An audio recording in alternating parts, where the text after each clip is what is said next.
1. Part 1. You'll hear a telephone conversation. Now you have some time to look at questions 1 to 6.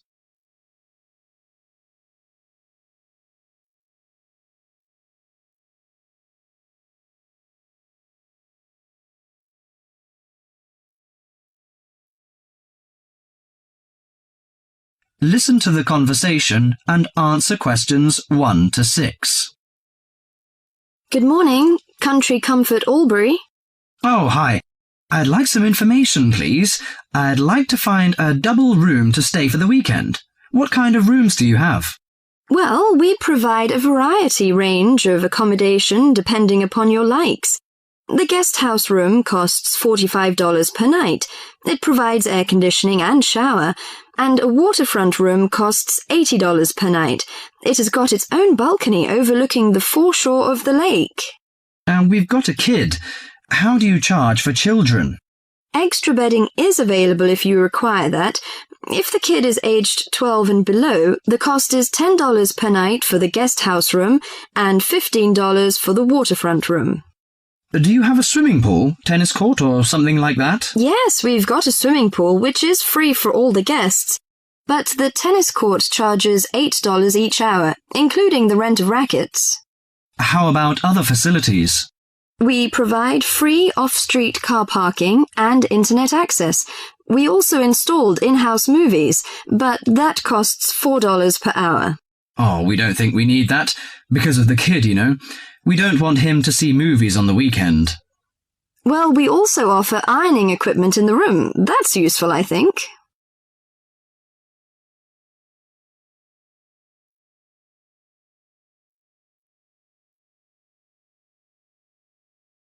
Before listening to the rest of the conversation, you have some time to go through the questions 7 to 10.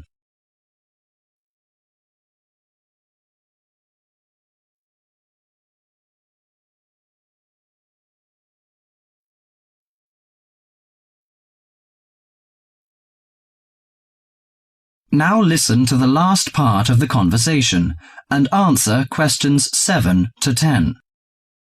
Great! Could you tell me the address? How do we get there? Yes, it's Country Comfort Albury, Albury, at 648 Dean Street, New South Wales. 648 Dean Street, Dean, is that right? Yes. Well, I wonder what activities are available there in this season. You know, we want to have an indulgent weekend in the boring winter. Oh, you'll not get bored here. You know, Albury is the perfect base for alpine skiing. Besides that, winter's frosty alpine air encourages walks through mist-laden valleys. You can walk alongside rushing streams and waterfalls. After returning to the warm and comfortable lounge, you can sit by the open fire. I think this is the ideal time of year to nourish your body at the Salus Spa. The idea of skiing doesn't appeal to me very much, but it sounds good to have a relaxing walk through the valleys. Maybe after that, I'll have a massage and some soaking in the spa. And you know, this hotel is perfectly located in a quiet position off the main highway in central Albury. It's within walking distance of licensed clubs, restaurants, shops, and the central business district. It's known for its excellent cuisine and warm Australian hospitality. Good. It's a good idea to taste the tasty dishes in one of the restaurants. My wife may be interested in shopping. She's always keen on that. I think I'll contact you later. Thank you very much. That is the end of part 1. You now have half a minute to check your answers.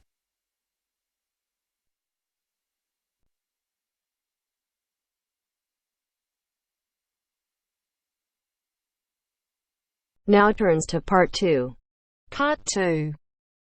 You will hear a conversation between a travel agent and a customer. First, you have some time to look at questions 11 to 17.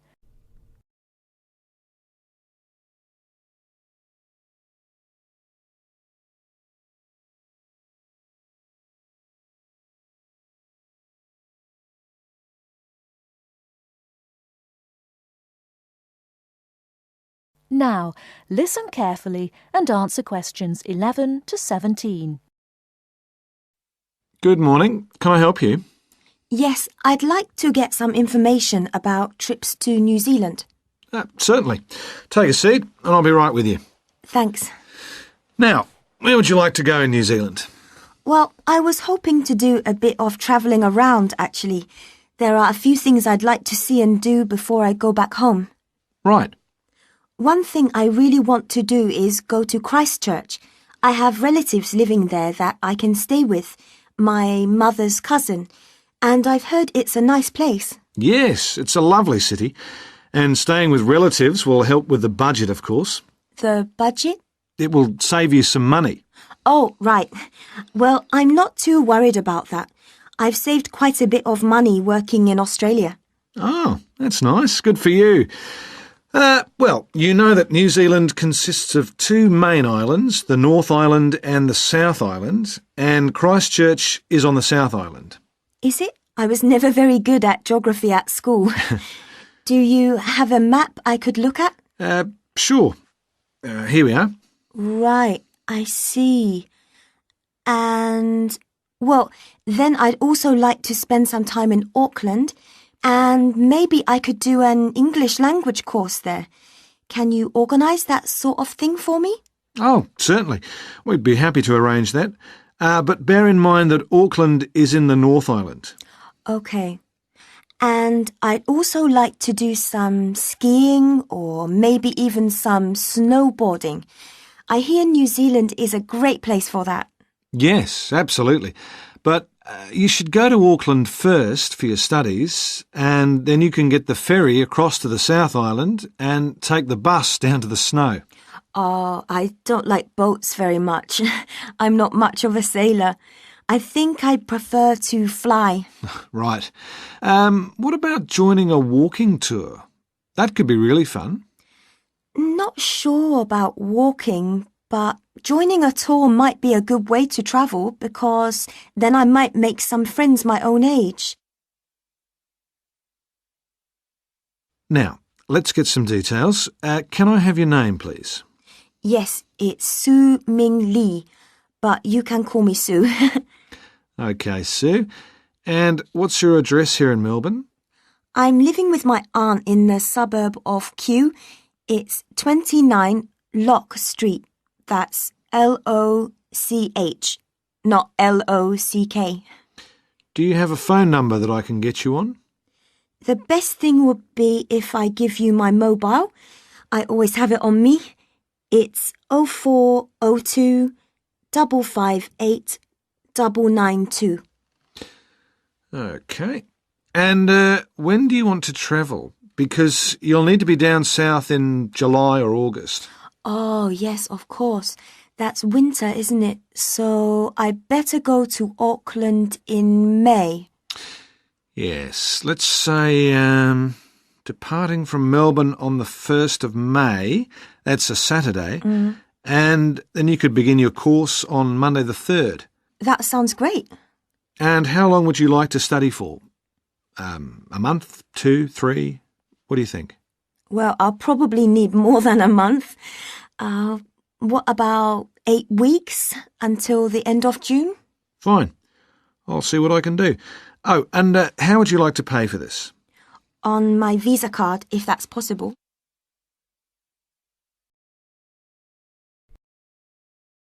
Before you hear the rest of the talk, you have some time to look at questions 18 to 20.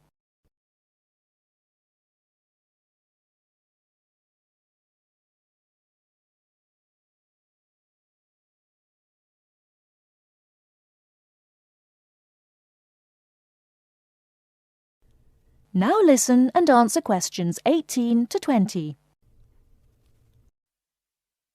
Hello, Sue. It's Angelo from Cosmos Travel here. I've booked your flight and I've found you an English college called the Harbour Language Centre. Great. Where exactly is that? Well, have you got that little map I gave you yesterday? Yes? You see where the harbour is with the 3 wharves and the water? Yes. Got that? OK, there are 2 parallel streets Quay Street, that's Quay, and Custom Street. The building where the college is located is on Quay Street, opposite Prince's Wharf. Right. Got it. And what about accommodation? Well, I've booked you into a hotel for the first 3 nights, and then the accommodation officer will find you a family to live with. Good. And where's the hotel? It's a short walk from the college, on the corner of Queen Street and City Road. Which corner exactly? On the left-hand side as we're looking at the map. Okay, near the little park. Yes, that's right. And what about a good bookshop? I'm going to need to buy a dictionary and some English books. Yes, well, I believe there's a really good language bookshop on the corner of Custom Street and Queen Street. It's near the college, so that's pretty convenient. Thank you so much. You've been really helpful. That is the end of part 2. You now have half a minute to check your answers.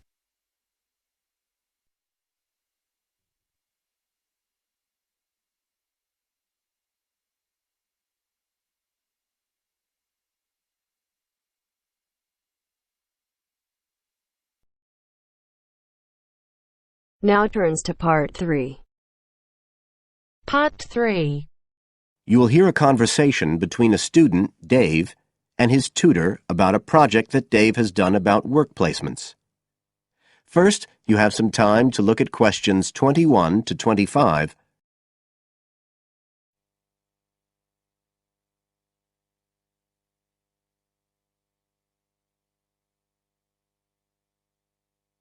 Now listen carefully and answer questions 21 to 25.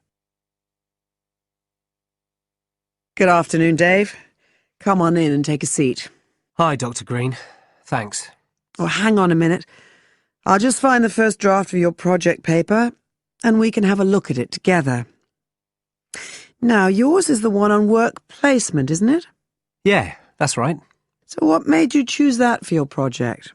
Well, I suppose it was because sending students off to various companies for work experience seems to be such a typical part of educational courses these days. I mean, even school kids get to do it. But I felt everyone just kind of assumes it's a good thing. And I guess I wanted to find out if that's the case. But you don't look at schools or colleges, right? You've stuck to university placement schemes. Yeah, well, I quickly found that I had to limit my research. Otherwise, the area was just too big. Do you think that was okay? I think it's very sensible, especially as the objectives might be very different. So how many schemes did you look at? Well, I sent out about 150 questionnaires altogether. 50 of each to university authorities, students and companies. And I got responses from 15 educational institutions and 30 students in 11 individual companies. Great. That sounds like a good sample.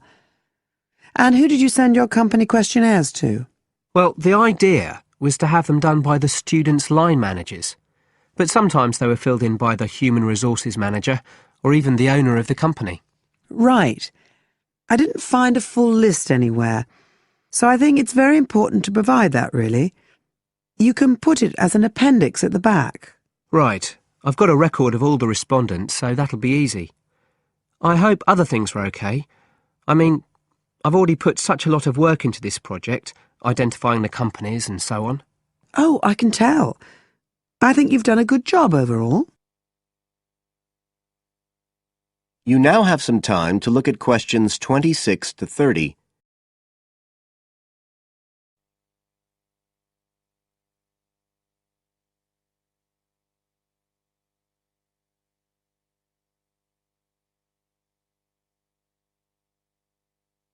Now listen and answer questions 26 to 30. I thought your questionnaires were excellent, and you'd obviously done lots of background reading, but there were a few problems with the introduction. First of all, I think you need to make some slight changes to the organisation of your information there. At present, it's a bit confused. OK. What did you have in mind? Well, you write quite a bit about work placement in general, but you never explain what you mean by the term. So you think I should give a definition? Exactly. And the introduction is the place to do it. And then, look, you start talking about what's been written on the topic, but it's all a bit mixed up with your own project. So, do you think it would be better to have two sections there, like a survey of the literature as the introduction, and then a separate section on the aims of my research? I do. You can include your methods for collecting data in the second section too. It would be much clearer for your reader. You know, establish the background first, then how your work relates to it. It would flow quite nicely then. Yes, I see what you mean. Anyway, moving on. I like the way you've grouped your findings into three main topic areas. Well, it became very obvious from the questionnaires that the preparation stage was really important for the whole scheme to work. So I had to look at that first. And I found a huge variation between the different institutions, as you saw. I was wondering if you could give a summary at the end of this stage of what you consider to be the best practice you found. I think that would be very helpful. Right, I'll just make a note of that. What did you think of my second set of findings on key skills development? For me, this is the core of my whole project, really. And you've handled it very well. I wouldn't want you to make any changes. You've already got a nice final focus on good practice there. Thanks. Right. Now, I think the last part, which deals with the reasons why students don't learn... What, the constraints on learning chapter? Yes, that's the one. I think you need to refer to the evidence from your research a bit more closely here. You know, maybe you could illustrate it with quotations from the questionnaires, or even use any extracts from a student diary if you can, and refer back to what you've written about good practice. That is the end of part 3. You now have half a minute to check your answers.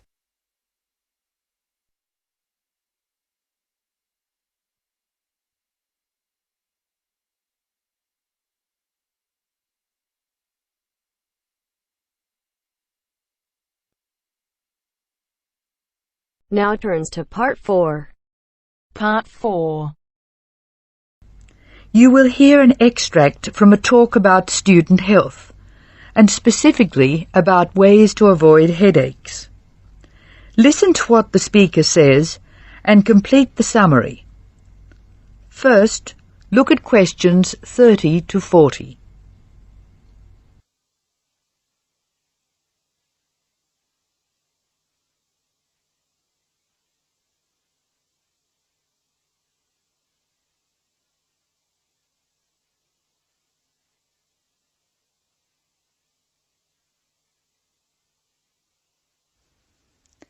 As you listen to the talk, answer questions 30 to 40. Complete the summary.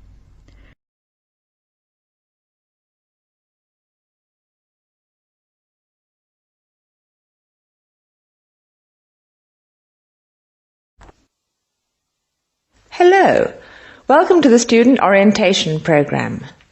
Today's session is on health issues, and this talk is about headaches and how to avoid them.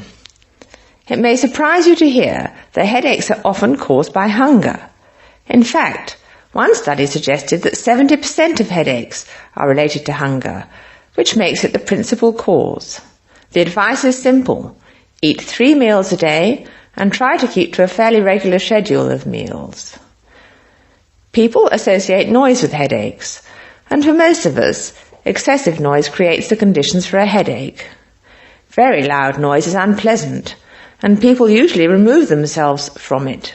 Having said that, younger people tend to tolerate noise better than their elders, so I may be leaving noisy places far earlier than you. Just remember that exposure to too much noise may predispose you to a headache. Of course, we all associate headaches with studying. In fact, the headache probably doesn't come from the studying so much as from being tense. When we study hard, we often hunch over our work. Try raising your shoulders and tensing them, and now relax. Can you feel how much more comfortable a relaxed stance is? Another thing, It's very important to check that you are working in a good light. It will not actually hurt your eyes to work in a bad light, but it will make you tired very quickly and is very likely to give you a headache. What's more, if you have the book flat on a desk in front of you, it will be harder to read, and you'll have to hold your head at an odd angle. It is wise to have a book rest, which raises the material you are reading 45 degrees to the desk. This will help reduce your chance of a headache. Try to relax before bed so that you will be relaxed when you try to sleep. A soak in a hot bath may be helpful. It's also important to really sleep when you go to bed. A good mattress is a wise investment for people who want to avoid headaches. This talk seems to keep coming back to tension. Tension may cause you to chew too forcefully, clench your jaw or grind your teeth, and this in turn may lead to headaches. It is very easy to say that you shouldn't grind your teeth, and very hard to stop, particularly if you grind your teeth in your sleep. Try to avoid situations which will make you tense, particularly just before bed. If you do compulsively grind your teeth in your sleep, ask your dentist about a soft mouth guard. In general, try to eat regular meals and avoid tense situations. Be sure you get plenty of exercise. Hopefully your headaches will be greatly reduced. One other thing I should point out, avoid smoky rooms and cars. Such places certainly encourage headaches, and the smoke may be doing you quite serious long-term damage. That is the end of part 4. You now have half a minute to check your answers.